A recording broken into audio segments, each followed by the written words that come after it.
വിപ്ര ന്യൂസിലേക്ക് സ്വാഗതം. വാർത്തകൾ വായിക്കുന്നത് രശ്മി ഗോപാൽ. ഇന്നത്തെ പ്രധാന വാർത്തകൾ.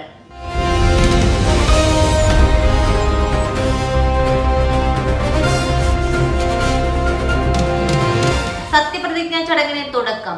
ടീം VD VD സതീശൻ മുഖ്യമന്ത്രിയായ UDF സർക്കാരിന്റെ സത്യപ്രതിജ്ഞാ ചടങ്ങ് ആഘോഷമാക്കി പ്രവർത്തകർ.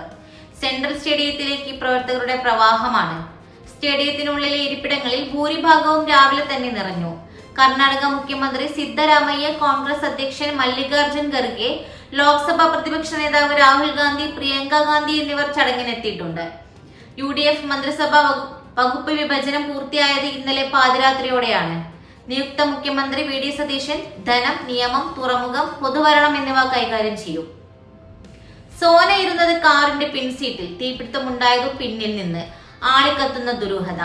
കോഴിക്കോട് പേരാമ്പ്ര ചെറുവണ്ണൂരിൽ ഓടിക്കൊണ്ടിരുന്ന കാറിന് തീപിടിച്ച് ഗർഭിണി മരിച്ച സംഭവത്തിൽ ദുരൂഹതയേറുന്നു. സംഭവം അപകടമല്ല, ആസൂത്രിത കൊലപാതകമാണെന്നാണ് മരിച്ച കക്കറമുക്ക് സ്വദേശി സോനയുടെ കുടുംബത്തിന്റെ ആരോപണം. കാർ കത്തിയത് മുതൽ സോനയുടെ വിവാഹം വരെ കുടുംബത്തിന്റെ സംശയത്തിന് കാരണമാകുന്നു. കാർ കത്താൻ കാരണം ഷോർട്ട് സർക്യൂട്ട് അല്ലെന്ന് ഫോറൻസിക് വിഭാഗം കണ്ടെത്തിയിട്ടുണ്ട്. ഇന്ധന ടാങ്കിനും കാറിന്റെ വയറിങ്ങിനും തകരാറില്ലെന്നും അന്വേഷണ സംഘം കണ്ടെത്തി. ഇതെല്ലാമാണ് കുടുംബത്തിന് സംശയം വർദ്ധിക്കാൻ കാരണം.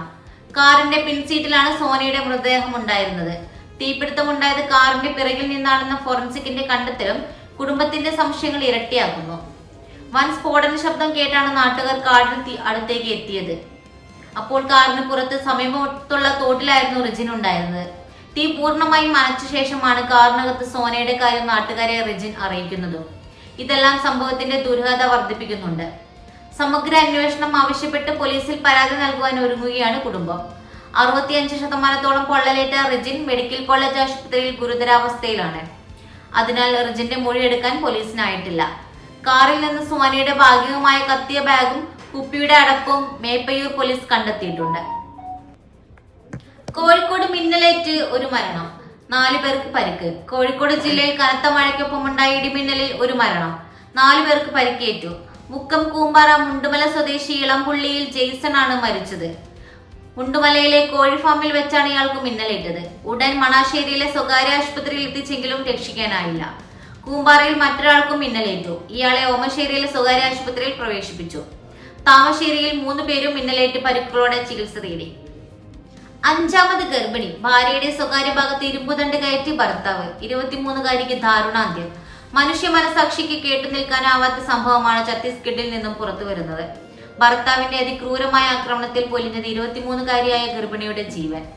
അംബികാപുരിയിലാണ് സംഭവം. ഓടി രക്ഷപ്പെടാൻ നോക്കിയ പ്രതിയെ പിടികൂടിയതായാണ് റിപ്പോർട്ട്.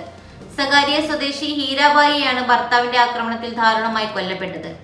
മെയ് 14-നാണ് ഗർഭിണിയെ വീട്ടിനുള്ളിൽ വെച്ച് അതിക്രൂരമായ ഭർത്താവ് ഉപദ്രവിച്ചത്. സ്വകാര്യ ഭാഗത്ത് ഉൾപ്പെടെ ഇരുമ്പുദണ്ട് കയറ്റി കൊലപ്പെടുത്തിയ ശേഷം മൃതദേഹം ബൈക്കിനു പുറകിൽ കയറുപയോഗിച്ച് കെട്ടിവെച്ച് ആശുപത്രിയിൽ എത്തിക്കുകയായിരുന്നു. ആശുപത്രിയിൽ എത്തും മുൻപേ യുവതി മരിച്ചതായി ഡോക്ടർമാർ സ്ഥിരീകരിച്ചു. ഇതിനു പിന്നാലെ ഇയാൾ ആശുപത്രിയിൽ നിന്നും ഓടി രക്ഷപ്പെട്ടെങ്കിലും പിടികൂടി. ജപ്പാനെയും ബ്രസീലിനെയും കടത്തിവെട്ടി കിറ്റ്കാറ്റിന് കൂടുതൽ മധുരം ഇന്ത്യയിൽ. 6 ഭക്ഷ്യമിഠായി നിർമ്മാണ കമ്പനിയായ നെസ്ലയുടെ ഐക്കണിക് ചോക്ലേറ്റ് കോട്ടർ വേഫർ ബാറായ കിറ്റ്കാറ്റ് ഏറ്റവും കൂടുതൽ കഴിക്കുന്നത് ഇന്ത്യക്കാർ.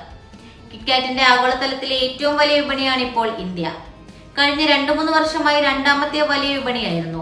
85-ലധികം രാജ്യങ്ങളിൽ വിൽക്കപ്പെടുന്ന ബ്രാൻഡാണ് കിറ്റ്കാറ്റ്. 10 വർഷം മുൻപ് കിറ്റ്കാറ്റിന്റെ ആഗോള വിപണിയിൽ ഇന്ത്യ 10ാം സ്ഥാനത്തായിരുന്നു. ജപ്പാൻ, ബ്രസീൽ, യൂറോപ്പ് എന്നീ വിപണികളാണ് കിറ്റ്കാറ്റ് വിൽപ്പനയിൽ ഇന്ത്യക്ക് പിന്നിൽ. ഇതുപോലുള്ള ന്യൂസ് അപ്ഡേറ്റ്സിനായി വിപ്ര ന്യൂസ് സബ്സ്ക്രൈബ് ചെയ്യൂ.